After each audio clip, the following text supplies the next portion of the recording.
Hello అందరికీ హనుమాన్ జయంతి శుభాకాంక్షలు. నేను ఎలా చేశానో మీ అందరితో నేను షేర్ చేసుకుంటాను. నా దృష్టిలో ఏదైనా ఫెస్టివల్ అంటే కంపల్సరీ నేనైతే టెంపుల్ విజిట్ చేస్తాను. అండ్ అలాగే ఆ రోజు కోప్పడకుండా ఉండి కొంచెం శాంతంగా ఉండే విధంగా అయితే ప్రయత్నిస్తాను. సో నేను అలాగే బ్రహ్మముహూర్తంలో నిద్రలేచి 5:30 లోపు అయితే పూజ ఫినిష్ చేసుకొని ఫస్ట్ రామనామాన్ని స్మరించుకున్న తర్వాతనే నేను హనుమాన్ చాలీసా చదివాను. అండ్ పూజ అయ్యేటప్పుడు అయితే హం హనుమతే నమః అని 108 సార్లు అయితే మంత్రం చదివాను. తర్వాత హనుమాన్ చాలీసా ఒక 3 సార్లు చదివి బజరంగ్ బాన్ కూడా ఒకసారి చదివాను. నేను ఈరోజు కంపల్సరీ పాటించిన ఒక 5 నియమాలు అయితే చెప్తాను.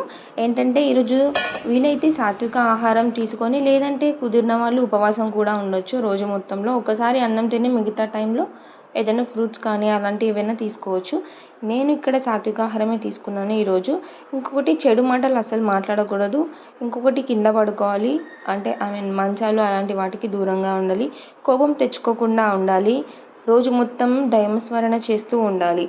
అండ్ ఇంకొకటి సేమ్ ఇలాగే మన ఈవినింగ్ టైంలో కూడా మార్నింగ్ ప్రాసెస్ పూజ లాగానే రిపీట్ చేసుకొని సేమ్ మరి అలాగే హనుమాన్ చాలీసా చదువుతూ బజరంగ్ బాన్ కూడా చదివి రోజు మొత్తాన్ని అలా ముగించుకోవాలి. నేను ఇక్కడ చాయ్ తాగుతున్నాను ఏంటని అనుకోకండి, కంపల్సరీ ఈవినింగ్ అనమాట నేను తాగుతాను. ఇంకొకటి ఏంటంటే నేలపైన పడుకోవడం అనేది కంపల్సరీ. నాకు తెలిసింది షేర్ చేసుకున్నాను. Thank you for watching.